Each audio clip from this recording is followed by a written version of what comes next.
live edition of the Social Media Church podcast. Today I'm joined with Sean Cannell of SeanCannell.com and YouTubeforChurches.com and a bunch of other .coms and YouTube channels.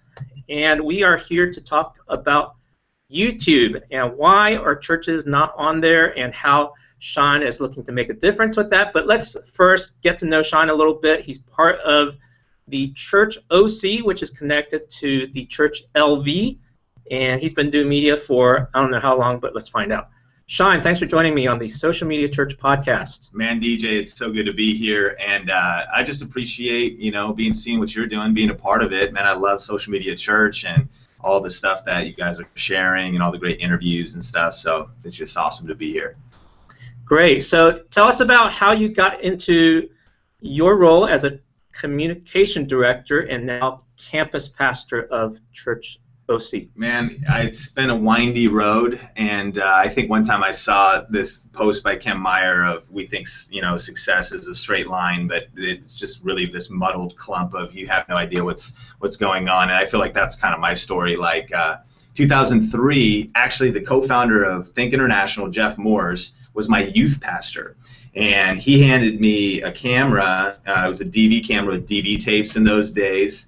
And he gave me some software, Adobe Premiere, back in 2003. And he said, start making videos for our youth ministry. And so just self-taught, just started doing it. After a few years, I came on really part-time at the church that we were at, about an hour north of Seattle, Washington.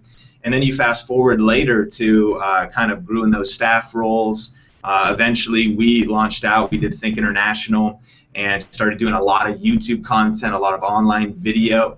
And then eventually, he moves down to North Coast Church with Larry Osborne, and I found my way over to Las Vegas with Benny Perez and became a director of communications. And the social media side of things is kind of, I think, like a lot of people's stories, it's so new. It's such a brand new thing that just kind of worked my way into it over the years, and then discovered this passion for YouTube. I mean, I think in 2007 I started saying like, wow, this is amazing, this is going to be huge, and kind of was dabbling in it, and now I've seen that it has the power and potential for ministries, for pastors, for authors, speakers, and for churches to really make a difference and reach your message further and faster than ever before.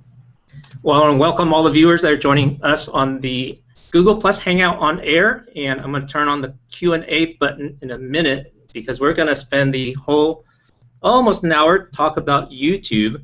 And as a communication director, Sean Cannell has been a huge part of getting the Church LV Las Vegas online with social media, and they've got at least 2 YouTube channels that I'm aware of, and certainly they're very active on other social media channels as well. And I believe they have a online campus too. That's correct. So there's a lot we could talk about, but I do want to focus our time on YouTube. So tell us about the strategy that you were able to roll out on YouTube with Church LV and Church OC. Well, for YouTube, I think the number one thing that churches can start doing is that YouTube is really going to increase your discoverability. YouTube is the second largest search engine in the world, meaning people are going there and asking questions just like they are at Google, and only second to Google. And it's owned by Google. YouTube's owned by Google. Therefore, it really is favored when it comes to search and discovery. So one of the initial things I realized was that YouTube is the best place online to post your video content, whether it be messages, whether it be your video announcements, whether it be anything.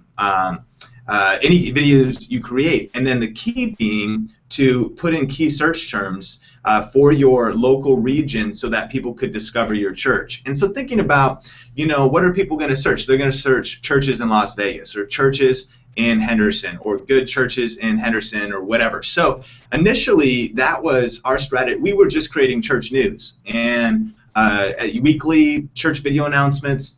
And they kind of have a fun vibe. They kind of have a, kind of a cool vibe. But they're just informational. But instead of just titling them Church News Episode 1, or worse than that, 076.mp4, which a lot of people just, they don't, take the intentionality and the time to do that. We started getting a lot of traffic from people doing those search terms. Because as you know, almost, I think, over 6 out of 10 people are now discovering churches from their website, from online search. And so having a presence there is huge. So that was kind of our initial strategy, is like, let's take the content we're already creating, and let's optimize it and reverse engineer it so that people could discover us, maybe find a church news, but say, hey, what's the deal with this church, and find their way back to our website. So we started to see our traffic increase. We started seeing that when we were posting video messages of our lead pastor, Pastor Benny Perez, on Vimeo, that it wasn't getting as much traffic as it was on YouTube, because again, once we tag it right, once we put a lot of relevant terms and a really good description, tags, a great title, we started seeing that go up, as well as the social sharing element of YouTube. So many integrated social media share buttons, the ability to, if people are interacting and you're getting comments and likes, that's going to increase your ranking and help it spread further. And so that was our initial strategy, is to get our content there and get it optimized right. And we saw it increase our website traffic, we saw it increase our discoverability, and help us just get out there more with the content we were producing. Now, YouTube has statistics, but it's like kind of buried. So how do you monitor that to know that you're successful with your keywords and discoverability and raising awareness? Well, that's a good question. Analytics is a hugely powerful part, of course, of YouTube, and so you can check in there and you can see where your traffic's coming from and where it's going. So that's a hugely powerful one. But I think the biggest thing for us is to literally practically monitor Google searches and YouTube searches to see where we show up. On Google, there's the two switches. There's the personal results, and then there's like the non-personal global results. And so that's where you want to be, because you could get a skewed mind and be like, hey, our website's #1, and the only reason it's #1 is because Google knows that you go there all the time or you're part of it. And so turning that off and seeing how our website is ranking in a practical way. And then seeing those search terms in YouTube to see, hey, are we getting on the first page? Are we in the second page? And we've applied that to different things, like we have conferences, a leadership conference, and when you search the church conference, I believe we're the first or second result, and we're a lot of the results on the first page. So I want to reverse engineer now the audience we're trying to reach, whether church leaders or whether people that are looking for a church or just looking to try out a church and discover it, and put myself in their shoes. Type in the searches that they would do and see where we're at with the results. Very cool. And you've captured some of those learnings in 2 ebooks, or at least 2 I'm aware of, and you probably have a printed one too. So tell us about the 17 secrets. Well, you've already given a few of those secrets already. 17 secrets to growing an audience on YouTube, I think is the title. Yes. And then you have another one called YouTube for Churches. YouTube for Churches, yep.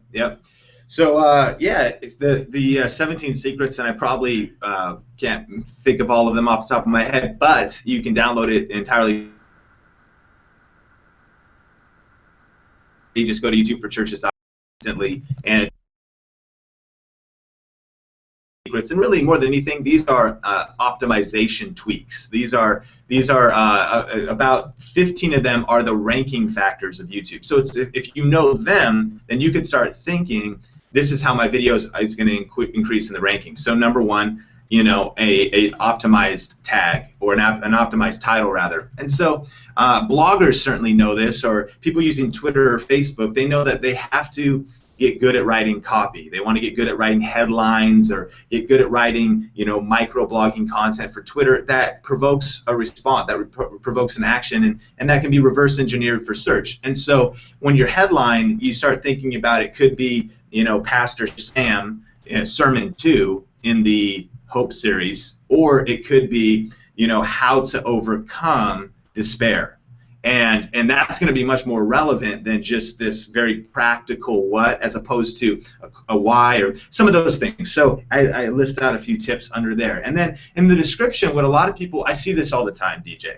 I see people that literally use about 1 to 2 lines in their YouTube description, not realizing that I have never, in my personal experience, even hit a max of what you could include in your YouTube description.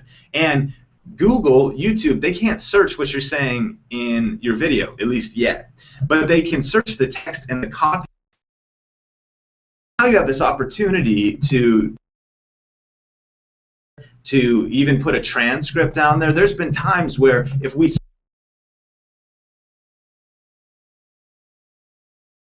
a website that we want clicks to go to, or for the social media accounts, but then there's kind of like this, I know no one's going to look at it, but I know someone who is looking at it. It's Google, and that's the only way they're going to determine what content is in that video. And so really getting optimizing your content in the description, and then figuring out the tags piece. So all of those tips are in there, but then we go into ranking factors like if your videos are getting likes or even dislikes. Both are positive, because what it shows is that people care. So it's fine to get either or. It's not actually pushing it down. It's telling YouTube people are engaged with this content. And so even if you're getting dislikes and it's kind of provocative and polarizing, still a good thing. And things like if people do video responses to your videos, or if they're commenting on your videos. And then a few other tips to just really get your content out there. So those are great. It's like a checklist. It's a cheat sheet. You can just jump right in, apply those to everything you're doing on YouTube. And one other thought is that if people want to go to either our Church LV channels or the Church OC channels, or even the Think International or some of those things, which I believe you posted a lot of that in like the show notes, just go into the YouTube descriptions that I write and just steal everything. Just take the idea. Like, just you can see the format. I've been working on this for literally 7 years, always optimizing it. And a lot of times, what I'll do is I'll post a video, and I'll be honest, I share this in the YouTube for Churches training course, that when someone's done with the video, they put so much energy out, they're kind of tired at that point. They want to put it on YouTube and just see what happens and stop.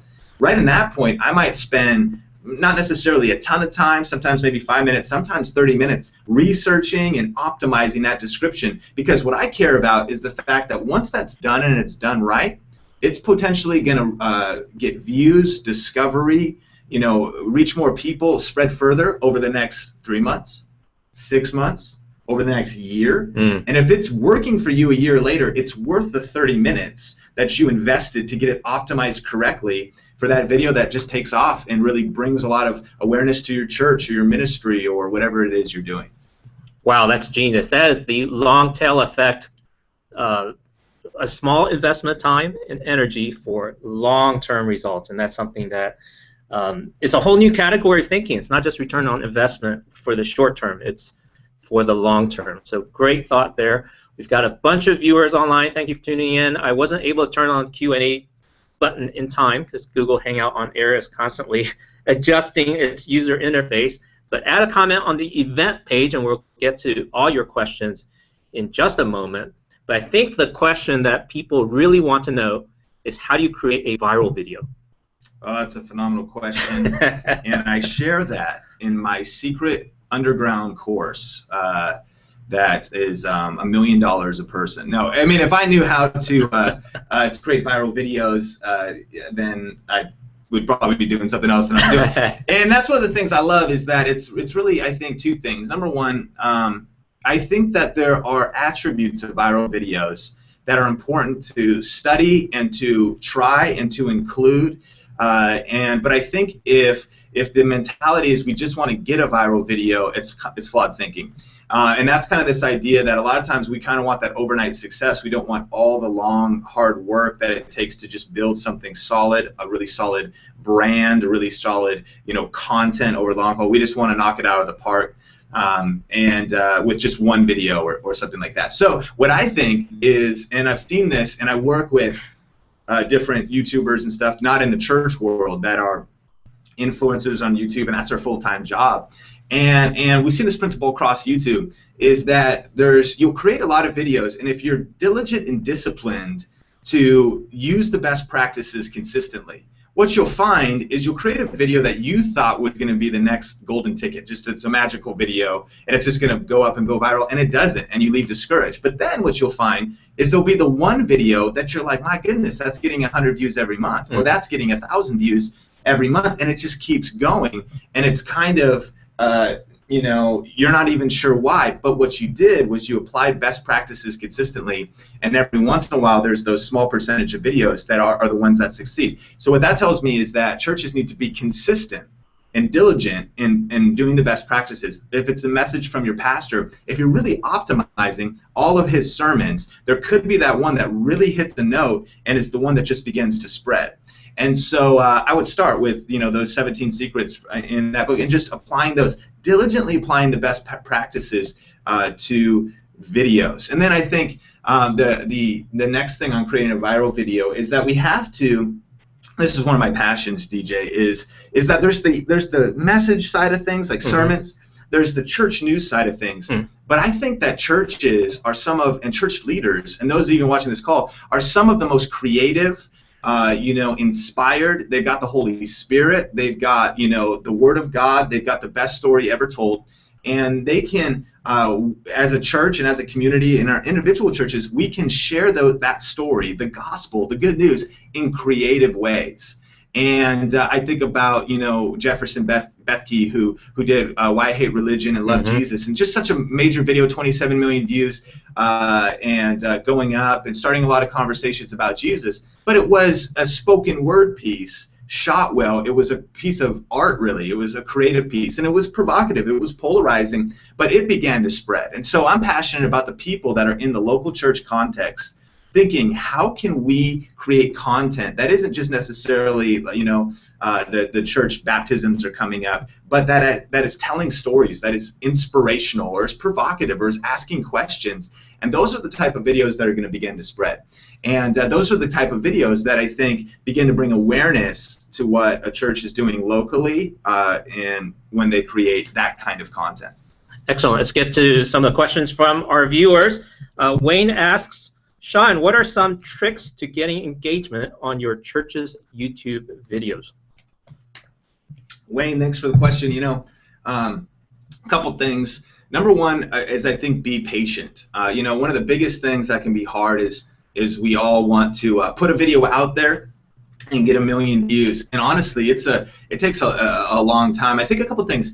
Considering that even YouTube and social media, the church is usually a few years behind, and church members, we sometimes can be a little bit late adopter when it comes to some of those technologies. So therefore, by you're almost ahead of the curve when you start applying best practices, staying consistent on YouTube. And I want to encourage you to just stay consistent doing these things, and don't give up to get those results. Practically, the call to action is the biggest thing that you can do. I work for a friend who does daily videos, inspirational teaching every single day, and he shoots a lot in a row, and so that way he's not shooting every day. He gets them lined up and he releases them every day, and he teaches some content, and he's teaching biblical principles, all these things, and then it could be like a devotional that a pastor does or something. And one of the things we saw was that the video would just end, and there wasn't a lot of likes or comments. So I said, here's what you just got to do. It's at the end, no crazy outro from After Effects. You could do that, but just verbally talk to the audience and say this: hey, if you like this video, do me a favor, hit that like button, and then leave a comment in the description below. And if you know somebody who you think this would encourage or inspire, share it with them. We saw his videos go from 3 likes to the next day 26 likes. Wow. It just completely grew because the audience was like, oh, I should kind of engage right there. So just that call to action. How could you do that in a sermon message for your church? You could have maybe a host that comes on before the message starts and says, hey, Pastor Sam's about to continue in our series on the book of Acts, and so thanks for checking out our YouTube channel. And hey, hit the subscribe button so you always see when we release new videos. And if there's somebody that you would you think this message would encourage or inspire, use the share buttons on YouTube, and then hit the like button and leave a comment or a question.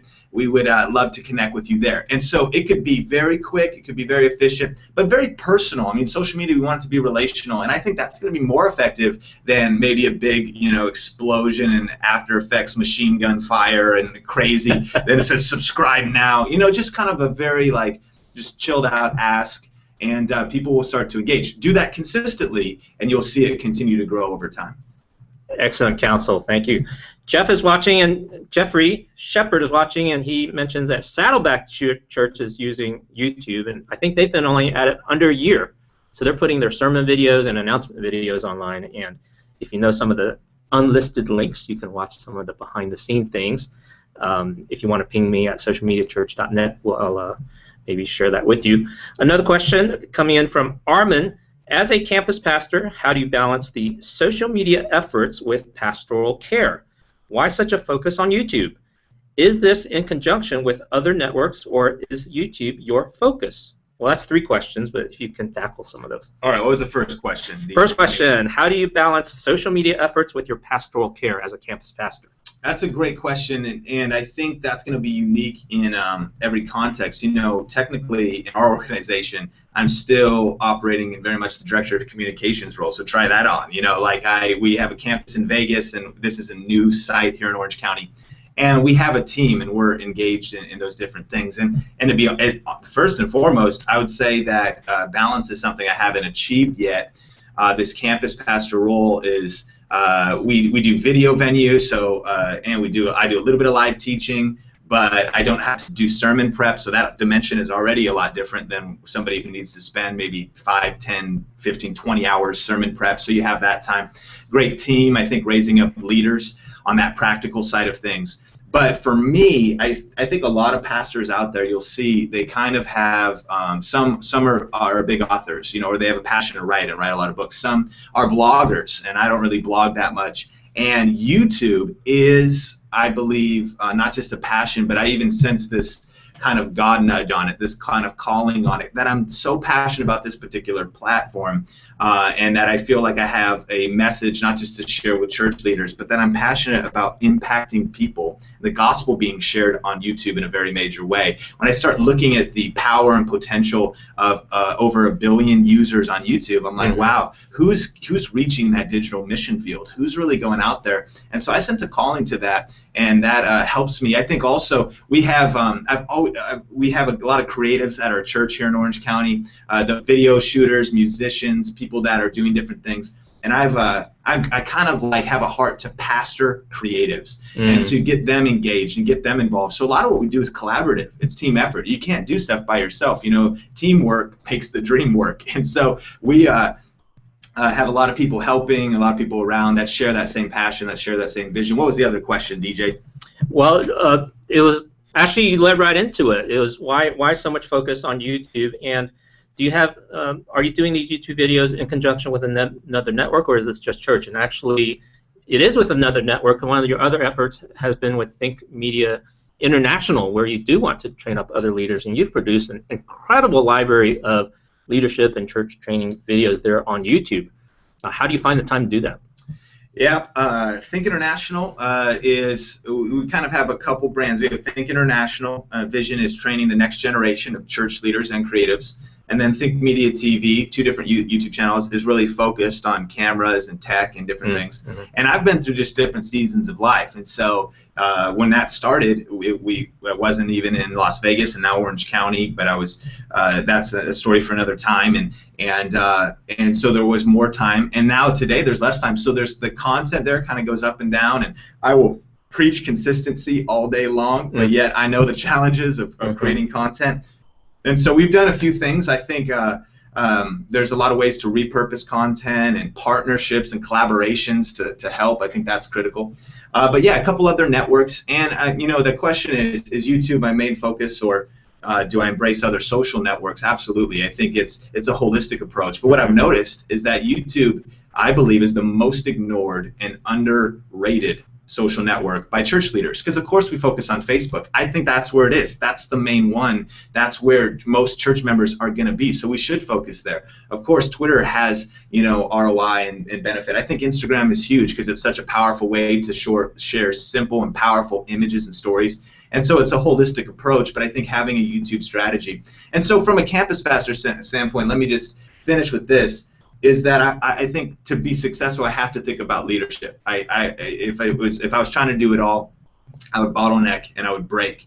And so at some point, I think what it would start with for the leader is to at least have a vision, a passion to speak that, to declare that, to speak it into other people, and to continue to speak that inspiration when you maybe can't do it yourself. If you're holding the passion for it and you're sharing resources and you're building people and you're building leaders, what you'll see is that then they might emerge and be the ones to run with that vision. But a lot of times if we're silent about YouTube, or we don't even begin talking about it or sowing the seeds, then it'll never grow, and we won't ever, you know, see that impact that we want to on that channel.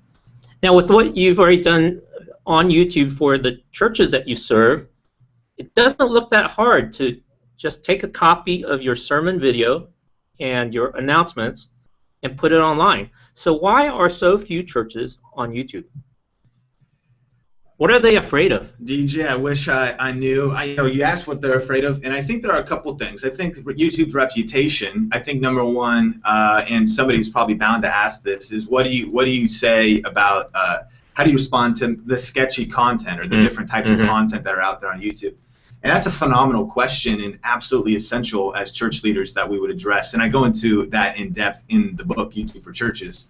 But the short and simple is this: is that I think even just using the internet is pretty dangerous because there's a lot of things that people could discover, get into, you know, by being on those platforms. And so when I read the Gospels and I see what Jesus did, he said, you know, be in the world, but not of it. And he said, be, you know, as wise as what? Serpents, shrewd as doves, the reverse. Innocent as doves, wise as serpents. So he wants us to be innocent, but have wisdom as we navigate those platforms. And so I think churches don't go on there because they're just afraid of the backlash, afraid of things that are happening, afraid of maybe the trolls on the internet that are going to have negative comments. And I say this: if that's the fear, if that's what you're experiencing, turn the comments off. You know, Mars Hill's done that on a lot of their videos because sometimes it can be so controversial, you immediately shut down any of that controversy by turning the comments off, and that's good to do in certain cases. What about recommended videos and some of those other things? What I recommend there is that YouTube is a free video hosting service. They're probably one of the best players. Like, it's going to work on the most devices. They keep their technology right on the cutting edge, bleeding edge, so they work a lot of places. You get unlimited eventually. You upload, get your account legitimate. Now you can upload unlimited length and unlimited HD videos. So it's a great place to be, but you also could just take that content and embed it on your website. So if you want to promote and advertise just a place you can control, then keep people on your website. Embed the video on like a landing page or a sermon page, or put a playlist there, and turn off, when you do the embed settings, you can turn off show-related videos. And so now that the person is going to click the play button on your website, and they will never leave, as far as it depends upon you. I mean, they can do whatever they want, but they'll just watch the video there, and they'll never see the sidebar videos or any of these other things. But still, I think, make your video public, optimize it, because what YouTube provides the opportunity is what you promote when you send an email out that the sermon is live or something is just to your church, and you're trying to kind of protect them. I think that's wise. But then there's still the discoverability aspect that if someone's surfing YouTube anyways and they land in your content, come on, more power to them. You're reaching more people, and so optimize your videos on YouTube. I've got a post coming out soon on the churchmediasucks.com blog, and it's Vimeo versus YouTube, and what are the benefits and so on and so forth. And a lot of churches go with Vimeo, and that post will go into more depth. But YouTube, I believe, wins when it comes to churches because it's about reaching people, and it's where the people are, and that was Jesus's heart. So I think we should be where the people are as well. Well, there you go. Good counsel. Samuel Higgins wants to get in touch with you, Sean, at some point because he's had some ideas on his heart. So we'll put it in the show notes at socialmediachurch.net. You can go directly to him, too, at YouTube for Churches. And I'll wrap that up right after we're done here. We're actually recording this on Google Plus Hangout on the Air, which is live streaming right to YouTube. There we go, YouTube for Churches. So this is a great technology for producing content very easily. Actually, there is a pastor down in South Carolina at Seacoast Church. His name is Greg Surratt, and he does a monthly hangout with conversations about pastoral topics, and those videos are posted online instantly.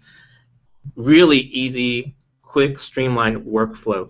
And I know some of the videos that you produce, Sean, take some time and effort. So how much time would it take to produce indigenous YouTube content that's just not a video recording of a sermon or announcements? Give us a little behind-the-scenes look at that. Yeah, that's a great question. And I think one thing that I have as a benefit is I kind of, I started video in 2003, and then I landed here. Now we're in 2014. And there's a great book by Malcolm Gladwell called Outliers, and discovered the 10,000 hour rule, and that once somebody's done something for 10,000 hours, they've kind of reached mastery and proficiency in that. And I'd say for me, my core competency, what it was video editing.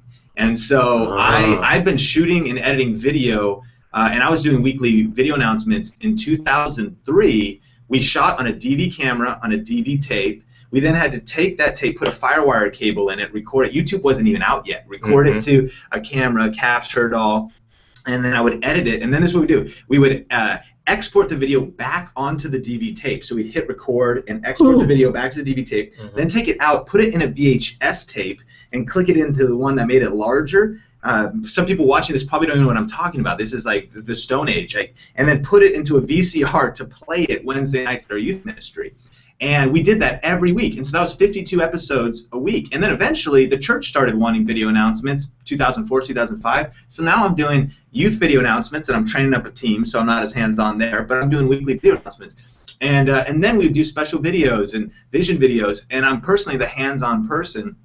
And so I'm doing at least 52 videos a year, plus probably another 25, plus another 52 that I'm overseeing year after year. And so what that developed, though, was massive, lots of pain, lots of frustration, lots of mistakes, lots of horrible content. If you could find that somewhere, I don't want you to see it, some of that early stuff. So that kind of, though, positioned me now to where that it flows out pretty quick. So it's, it's able for me to edit fast, to shoot fast, to train people. It's helped. That is one of the big challenges and people say, video content's hard. How do you create video content, or how do you do that? And I think a couple things is that you just have to start on a journey of learning. Just go slow.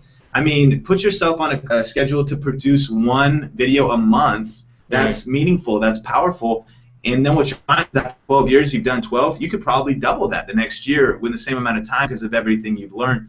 And when you go to YouTubeforchurches.com, there's and you get the free video series and stuff. I also really helpful stuff for all the dimensions, because it's not just the social media optimization, but how do we get better of our on-camera presence and train that team, and what gear should we use, and what videos, lighting, and all those kinds of things. So I think don't give up. Get your hands in there. And then you said, how long does it take to create some of those content? So what used to take me 10 hours, then took 5, and now maybe takes 2. And one of the biggest things that I think would help a lot of the viewers watching is to think a lot more strategically with a lot more foresight when you're going to produce content. I've been in the days when we shoot church video announcements, and we'd be thinking church is on Sunday, and for some reason we're shooting Saturday afternoon, we're editing Saturday night after I wait tables at Red Robin. I'm staying to edit. But I was busy and I was only part-time, whatever, all those different things. But a lot of times it's a lack of foresight. I remember when I went to Lakewood Church, and I was walking around hanging out with their media team, and they go, we shoot a month's worth of video announcements at a time. And I was like, wow.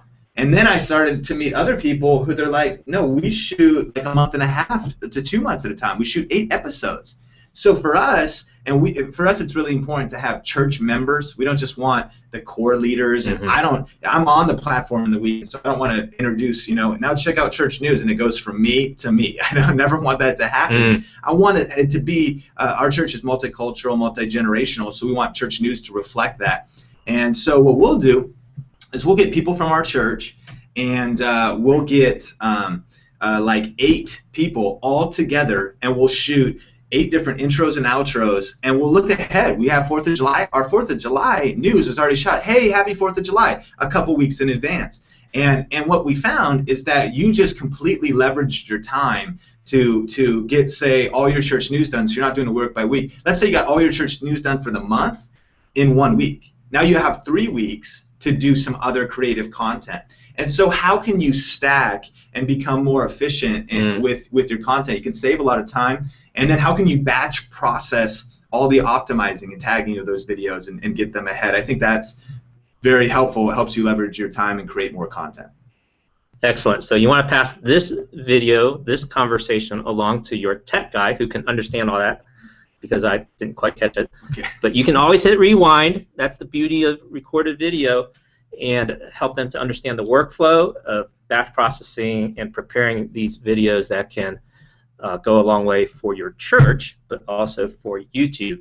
And we're going to dig around some other things that Sean is doing. My brain is just exploding with tons of questions, and we'd love to hear your questions. Those of you that are viewing here on Google Plus Hangout on Air, we'll be here for another 15 minutes, so add your questions, and we'll get to them in just a second. Jeffrey Shepard asks, how can church small groups use YouTube? That's a great question.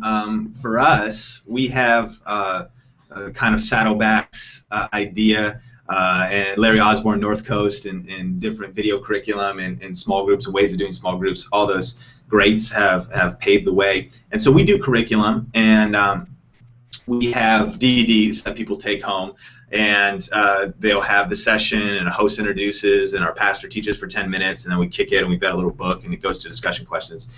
And so digitizing that is a great way to go these days as well, because we'd encourage, it might be possible to get around in Starbucks with 2, 3 people, 4 people, put headphones on, watch the content, and then discuss it there right in the coffee shop.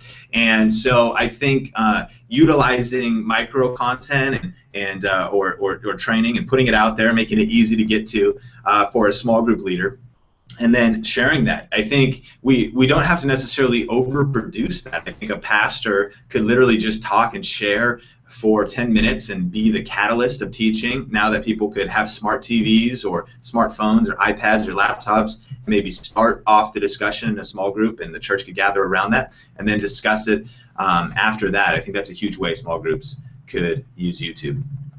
Excellent. And I just browsed your YouTube channel for the Church OC, and I see that one of your most popular videos is actually a cover song. Yep. Unstoppable Love by Kim Walker Smith, Jesus Culture cover. So how's that one becoming so popular? You know, I was just reading some YouTube statistics last night, and by far the biggest amount of video content that and so I think that it's important for us as church leaders to consider that. We know that, of course, worship is such an integral part of our weekend experience, that people not only love worship and connect in worship and praise music, but that also there's that opportunity that people love it on their CDs, cars, MP3s, iTunes, they're watching videos, and so on and so forth. So churches contributing to that, I think, is huge. And one thing that a lot will do that you'll see on YouTube, the way that people help get discovered now, is that if you ever want to create an EP or a worship album yourself, one of the best things you could do is do some covers to kind of those are the songs people don't know you yet, but they know these songs, and so they start to discover you and throw out some unique arrangements on there. And you'll notice those are our Pastor Miguel from our church and his wife Abby are doing that song. And we actually we're fortunate enough to have an incredible media guy. So for that case, how do you create this content? I didn't create any of it. I'm actually at the end, and I just say, hey, it just kind of was birthed in my heart, and I shared the vision with some people who are creative, and then they just created it. So we had a great media guy. It was a team of 3 people. They shot it. And that helps kind of getting out there for the day. I don't know when we're going to do it, but someday we want to do an EP. And Pastor Miguel's a brilliant, he does brilliant arrangements, brilliant writing. And so I wanted him to say, hey, get started now. You know, start doing some things now. Start getting out there now, because even if it doesn't come out for 6 months to a year, we want to be taking action. We want to start, you know, kind of making those connections, growing our subscribers, and getting out there on YouTube. So for when we do release that. Very cool. And one of the things that I've been poking around trying to understand how churches can use YouTube is learning from examples. You know, the churches and even Christians who are exemplifying their faith on YouTube. And I was so delighted to see that you put together 2 very valuable lists, one of churches doing YouTube well and one of Christians doing YouTube. How did you dig all those up? Because YouTube is not exactly friendly to Christian and religion videos. You're right. You know, I think one advantage I have is that I'm a little overly obsessed, and you know, it's rather than YouTube is again, it's my passion, and so there's a lot of great people creating phenomenal content for churches and a lot of other areas, but I just absolutely love YouTube. And so I've been observing, watching, subscribing, interacting. I mean, I think that's a huge tip if you want to just at least start dabbling YouTube, is to just go in and to start looking around, to start being more of a listener than even a creator at first, to try to absorb kind of what's happening. And so that's what I think I've been first, and I think I still am. I mean, I still am learning so much, I'm dreaming so much, but I don't feel like I'm creating or doing what I could. And some of those churches are. There's some phenomenal churches. So I found a lot of friends asking some Twitter conversations, who would you recommend? And I got great responses back. Searching keywords and trying to see who ranked the highest and did different things, and looking on different lists, and then going in and checking out their church channels. And what's interesting is it's not necessarily the largest church that has the advantage. I think it's the church that is creative, that has the most the willingness to figure out the platform and to do it right. Just because someone has influence maybe in the tangible world, and online is tangible, well, that doesn't actually necessarily translate. Or just because they've got a lot of Facebook followers doesn't necessarily mean they have YouTube. And so there's some great churches doing that. And yeah, both those posts I think are in the show notes, and those are great to check out to get some inspiration and just go through church by church and get ideas for honoring volunteers in videos, like having volunteer highlight videos, and having ideas for how to do event promos and testimonies and all these cool things that so many churches are doing. Yeah, and one of the things that I've started doing, I'm helping launch a off-site venue of a church campus for Saddleback Church, and I'm getting more involved in social media. And one of the videos that we posted was the baptism video, just raw footage of a gal who's a recent UCI graduate, and posted it online, and now it's getting some feature and eyeballs, and that story's able to carry on beyond UCI, even back to Hong Kong as she graduates and moves back home. One of the other churches that really inspires me is Mars Hill Church. They actually take sound bites from their sermons, and certainly they have a provocative communicator, so they have a compelling headline and thousands of views, and that's a unique way of repurposing existing content without having to do a lot of extra work to storyboard and create a whole nother production. I thought of two things. Let me just share two tips. I thought, one, I love what you said about that baptisms, because for us, some of the best content that I'm most passionate about is stuff in our local church. So Father's Day, we shot a video with kids from our church, and maybe about 10 kids, 15 kids, sharing different, it's funny, it's quirky, it's kind of got bloopers in it. But then we share that on Facebook that week, and of course parents in the community love to engage with that. I mean, I think that's showing kind of value into your community, creating community, and then letting that dimension spread. We just did baptisms, and we did a little baptism recap video, and that becomes something so meaningful in someone's life. If you can, any level, doesn't matter how good it is, if you can capture that moment for many people or a few people, post it on your YouTube channel, just put it together the best you can. Excellence is doing the best that you can, and then putting it out there and sharing it. It's so meaningful. Our church just created, a video that they'll remember forever, and put it out there on our channel, and so they can do that as well. Thinking really, how is this about our community? How is this fostering community, building community? And by having people from your church that are good on camera or whatever, putting them in church news, now they're a part of it. So someone's not just coming to watch the one announcer, but you've engaged the community, and you're sharing church, and you're saying, you're getting that diversity on camera, all those different things. That's probably one of my favorite things about YouTube and the power of creating community for churches.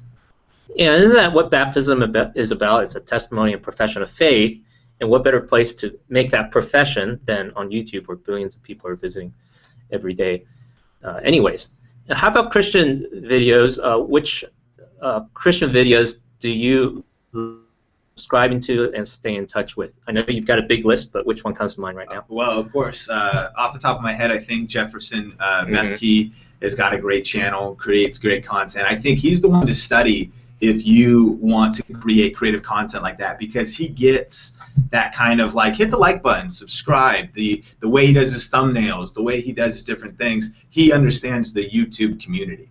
And another one is Blind Me Cow. Maybe not a lot know about them. They're a creative group, a couple brothers, and they create kind of almost like satire and provocative videos that are about faith, family, and values, but it kind of has satire, sarcastic kind of bent, but it really provokes these things. Incredibly produced, growing, and they're doing what's great is you could go to see their videos and look at the first ones, and now they've grown into their lighting looks cool and their editing is all slick. But back when they started, they just got started and they didn't quit. And I think they've got over 250 or 350,000 subscribers, and they're really influencing and impacting a lot of people. There's some phenomenal musicians out there, a lot of people doing spoken word type of content that I love. There's a worship collaboration channel that's doing some phenomenal worship videos and stuff. But yeah, just check out that, check the list out. I've got a new post.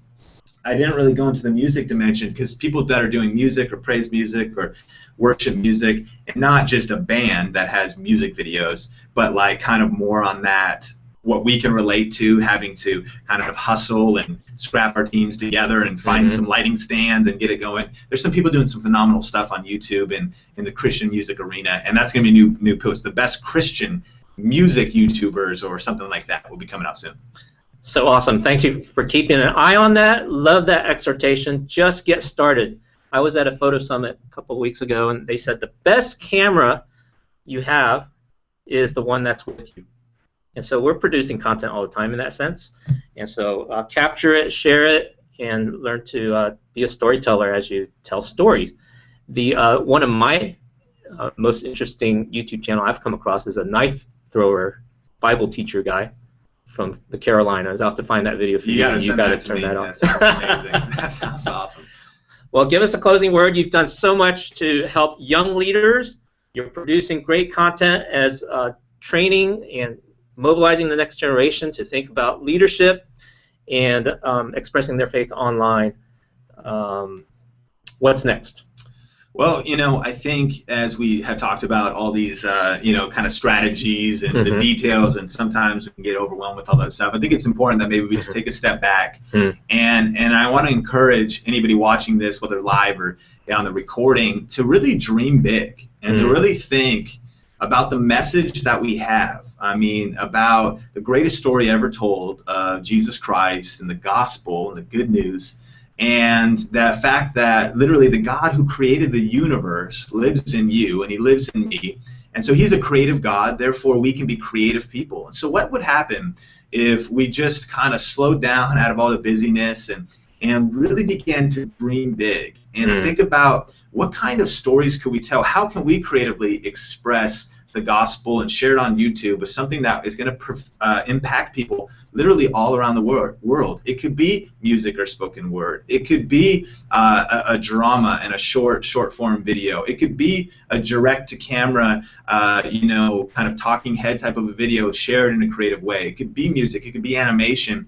It could be so many different things. So dream big. I mean, literally dream big and think about who's at your church, in your community, that shares some of that same passion. Kind of one of the things that we sometimes fail, I love Tommy Barnett from the Dream Center. He says the gift is always in the house. He said God's provision is always in the house. And sometimes we don't see that, like you said, we do have a camera. The only camera we need is our iPhone or is our smartphone, because we're doing HD video now. And then we realize that there is somebody who's got a passion for writing and creating content. You can help film it. There's somebody else that's got on-screen talent, and that we'd be willing to see the gifts around us, those we could collaborate with, and then we could just get out there and experiment and really jump in. So dream big, go big, and if I can help in any way, don't hesitate to reach out, YouTubeforchurches.com or just on Twitter. Shoot me a question, any more questions, and I would love to just support. My passion is that those with a life-changing message would change more lives with that message. And so I want to expand what churches are creating. I want their messages to reach further, their content to reach further than ever before, utilizing technology and utilizing the tools that we have today with online. So wonderful, wonderful, wonderful. Thank you so much, Sean, for joining me here on the Social Media Church, a live podcast, great conversation with a wonderful church leader on Fire for God on YouTube. And you'll want to connect with him at YouTube for Churches. And I'll add more links in the show notes to the things that we talked about, as well as the things that were already there at socialmediachurch.net. And we'll continue the conversation here. We'll see you next week. Thanks, Shine. Thank you.